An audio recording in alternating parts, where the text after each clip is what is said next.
Les poteaux de Dato, le combat entre Estelio Camosli et Verena Kaiser pour un titre IBO vient de se terminer.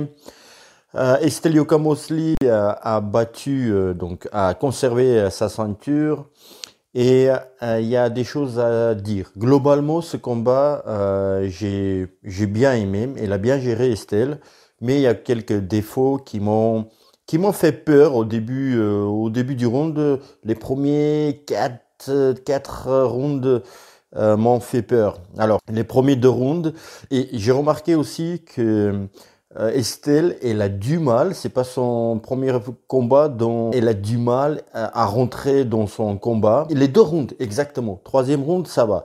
Et c'était le cas dans ce combat. Les premiers deux rounds, elle n'a fait que manger les droites de l'Allemande. Elle a un défaut sur lequel elle doit absolument travailler. Elle monte un petit peu son menton et en même temps son épaule gauche du bras avant donc est basse. Donc les droites de l'adversaire passent facilement. Et aussi quand l'adversaire elle attaque son adversaire, elle a tendance aussi monter, lever son menton et se découvrir. Et donc c'est ça, ça me faisait peur. Et les droites passées, les deux rounds, elle n'a fait que prendre des droites, Estelle. Et ça se sentait que l'Allemande est là, elle avait du peps, il y avait de la force dans ses droites et qui pouvait faire assez mal à Estelle et plus, peut-être la faire tomber. Donc les deux rounds, ça se ressemblait. Elle avait du mal à trouver la distance, les jambes lourdes. Voilà, c'est les deux premiers rounds, c'est toujours comme ça. Les jambes lourdes, elle n'arrive pas à trouver des marques, la distance. Troisième round, le meilleur round parmi ces deux, enfin parmi ces trois d'ailleurs. Meilleur round, voilà, il a trouvé la distance, il a trouvé ses jambes. Donc grâce à ses jambes, grâce à la distance elle a commencé à casser la distance assez rapidement, sentir la distance. Et elle a cessé de prendre ses droites de la part de son adversaire. Quatrième round, toujours des bonnes jambes. A commencé à mettre son adversaire dans le vent. Donc les coups, c'est-à-dire les coups, il ne touchait pas donc Estelle. Donc ça c'est bien. Cinquième round, bon, le visage un petit peu, la physionomie comme le quatrième. Mais et s'est fait d'abord, elle a mangé deux droites, elle s'est fait contrer, je crois, et d'abord en premier temps et en second temps, et tout de suite après, elle prend une droite, Estelle. Elle a pris une droite énormissime. Ah bon, mais elle n'a pas bougé d'une oreille, donc ça c'est bien. Et la bite, c'est-à-dire elle encaisse aussi. Et ça m'a fait peur. J'ai dit aïe aïe aïe, vraiment, hein, la droite elle était forte. Mais malgré ça, il prend quand même le round, même cinquième round, elle gagne, voilà. Sixième round, elle gère, voilà. Le train, il est parti, et, elle gère. Je vais pas dire elle fait minimum syndical, mais voilà, elle fait ce qu'il faut pour gagner. Il y a du déplacement sur les jambes, ça touche, elle évite de se faire contrer. L'adversaire, septième round, l'Allemande Kaiser, elle commence à être plus agressive, elle commence à faire des enchaînements qu'on voyait pas vraiment.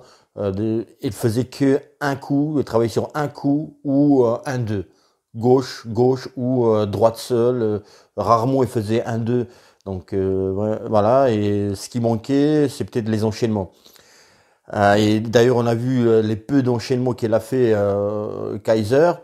Ça, ils l'ont un petit peu gêné Estelle. Donc, voilà, elle était quelque part perdue. Je sais pas comment dire, mais voilà, ça le perturbait. Donc fallait faire ça plus souvent. Mais bon, le combat est terminé. Le train est parti. Donc plus agressif, mais sans danger pour Estelle, sans grand danger. Huitième, neuvième, dixième round, plus grand chose à dire. Elle l'a fait comme voilà, comme une championne, elle a géré le combat. Voilà, le combat n'était pas du tout dégueulasse. Chapeau aux filles. Bien aussi Kaiser, et ils ont tout donné. Et j'ai beaucoup plus aimé dans ce combat d'Estelle, que le combat d'avant, le dernier combat qu'elle a fait. Elle était vraiment pas dedans, pas des jambes, mais je peux comprendre parce que le bébé venait de naître, je crois, hein, il y a peu de temps, donc on peut pas demander être comme avant quand tu accouches. Voilà, ça, nous, les hommes, on a du mal, on peut pas comprendre ça, mais imaginez juste, vous donnez la naissance, vous nourrissez dans votre ventre pendant 9 mois, donc le futur bébé, et puis l'énergie que ça prend, et tu peux pas t'entraîner tout ce temps-là comme il faut, et puis bim, il faut quelques mois après, tu montes sur le ring, donc voilà, faut se préparer, tout ça, et tu montes sur un ring pour te défendre ton titre mondial.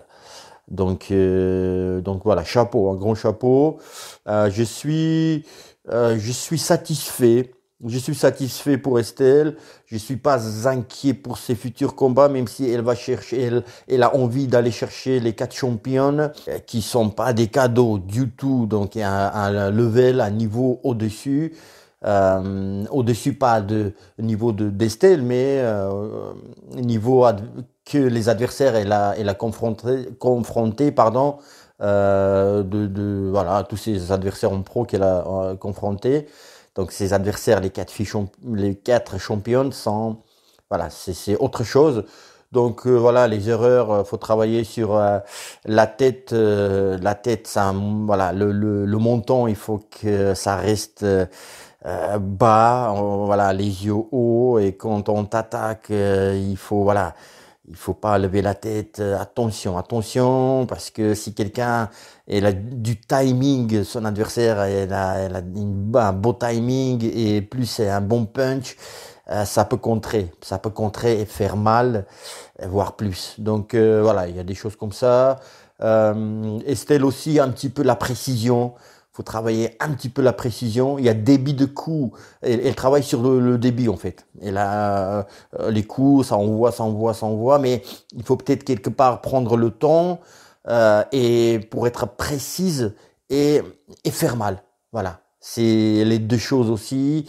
Mais c'est naturel. On peut pas demander. Elle n'est pas une puncheuse, donc on peut pas demander à devenir une puncheuse, hein. Donc, mais on peut quand même toujours améliorer la force de frappe. Je vous dis à bientôt. À très, très bientôt. Et puis